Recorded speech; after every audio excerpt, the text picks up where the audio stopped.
দের আমন্ত্রণ জানাচ্ছি সন্ধ্যে ৭টার স্থানীয় বাংলা সংবাদ শোনার জন্য। আসসালামু আলাইকুম। সন্ধে ৭টা বাংলাদেশ বেতার ময়মনসিংহ স্থানীয় সংবাদ পড়ছি মোহাম্মদ মঞ্জুর এলাহি সৌরভ। রাষ্ট্রপতি মোহাম্মদ শাহাবুদ্দিন স্বাস্থ্যগত কারণে পদত্যাগ করেছেন।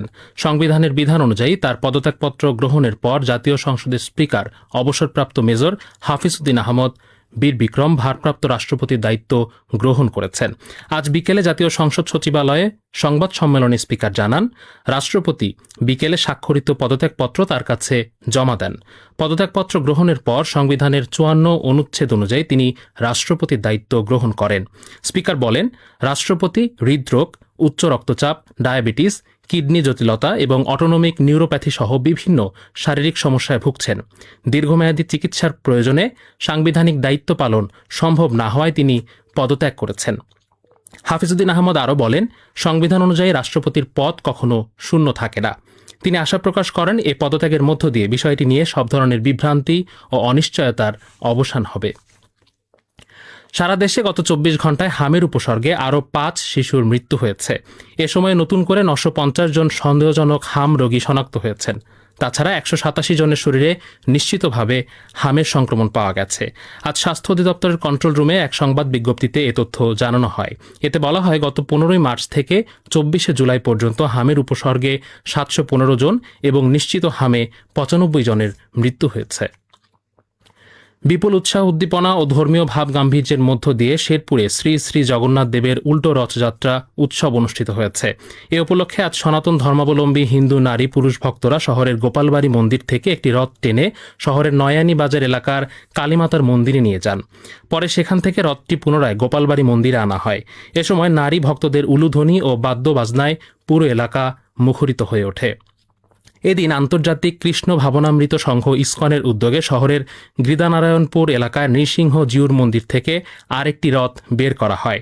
এ সময় বিপুল সংখ্যক হিন্দু ভক্ত রথটি নিয়ে শহরের গুরুত্বপূর্ণ সড়ক প্রদক্ষিণ করে পুনরায় নৃসিংহ জিউর মন্দিরে টেনে নিয়ে যান। উল্টো রথযাত্রা উৎসব উপলক্ষে নৃসিংহ জিউর মন্দির, গোপাল জিউর মন্দির ও হাওড়া জগন্নাথ দেবের মন্দিরে বিশেষ প্রার্থনা ও হরিনাম কীর্তনের আয়োজন করা হয়। এদিকে রথযাত্রা উৎসব নির্বিঘ্ন ও নিরাপদে সম্পন্ন করতে জেলা পুলিশের পক্ষ থেকে অতিরিক্ত পুলিশ সদস্য মোতায়েন করা হয়।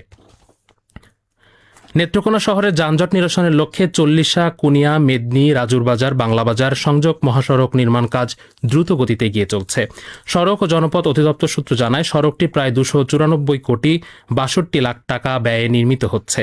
এতে ৪৩.৪৩ হেক্টর ভূমি অধিগ্রহণে ব্যয় ধরা হয়েছে প্রায় ১০৩.৯৪ কোটি টাকা। প্রকল্পটির দৈর্ঘ্য ১৩.২ কিলোমিটার এবং প্রস্থ ৯.৭ কিলোমিটার। ৪টি প্যাকেজের মাধ্যমে প্রকল্পটি বাস্তবায়িত হচ্ছে। বর্তমানে প্রকল্পটির ৮০% কাজ শেষ হয়েছে। ইতোমধ্যে সড়কের সেতু নির্মাণের কাজ সম্পন্ন হয়েছে। প্রকল্পটি বাস্তবায়িত হলে নেত্রকোনা জেলার কলমাকান্দা, বারহাট্টা, মোহনগঞ্জ, পূর্ব উত্তর নেত্রকোনা ও সুনামগঞ্জ হাওর অঞ্চলের মানুষের যাতায়াত সুযোগ সুবিধা বৃদ্ধি পাবে। শেরপুর সরকারি মহিলা কলেজের ৬তলা একাডেমিক ভবন নির্মাণ কাজ দ্রুত গতিতে এগিয়ে চলছে। শিক্ষা প্রকৌশল অধিদপ্তরের অধীনে প্রকল্পটি বাস্তবায়নে ব্যয় ধরা হয়েছে প্রায় ৮ কোটি টাকা। ইতোমধ্যে প্রকল্পের ৮০% কাজ শেষ হয়েছে। অবশিষ্ট কাজ চলতি বছরের ডিসেম্বর মাস নাগাদ শেষ হবে বলে আশা করা যাচ্ছে।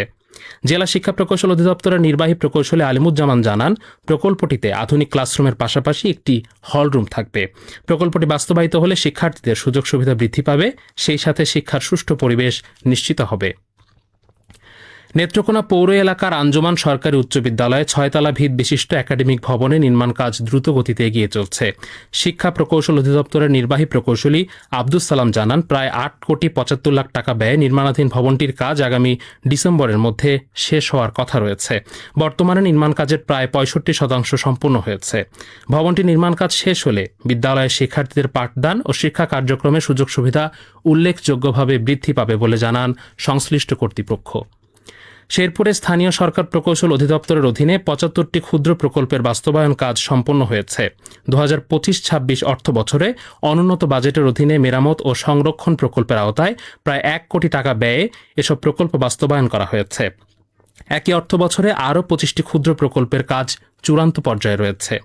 এলজিইডি শেরপুরের নির্বাহী প্রকৌশলী মুস্তাফিজুর রহমান জানান, প্রকল্পগুলো বাস্তবায়নের ফলে গ্রামীণ সড়ক ও বিভিন্ন প্রতিষ্ঠানে মানুষের চলাচল ও সেবা গ্রহণের সুবিধা বেড়েছে। তিনি আশা প্রকাশ করেন, চলমান প্রকল্পগুলোর কাজও শিগগিরই শেষ হবে।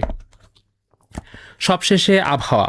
আজ রাত 1টা পর্যন্ত পূর্বাভাসে বলা হয়েছে, দেশের অভ্যন্তরীণ নদীবন্দরগুলোর জন্য কোনো সতর্কবাণী নেই এবং কোনো সংকেতও দেখাতে হবে না। আজ ময়মনসিংহ ও এর পার্শ্ববর্তী এলাকায় তাপমাত্রা ছিল সর্বোচ্চ 32 ডিগ্রি এবং সর্বনিম্ন 25.7 ডিগ্রি সেলসিয়াস। সন্ধ্যা 6টায় বাতাসের আর্দ্রতা ছিল 79%। আজ এখানে সূর্য অস্ত গেছে 6টা 47 মিনিটে এবং আগামীকাল সূর্যোদয় হবে 5টা 21 মিনিটে। খবর শেষ হলো। আমাদের পরবর্তী স্থানীয় সংবাদ প্রচারিত হবে আগামীকাল সকাল 9টা 5 মিনিটে।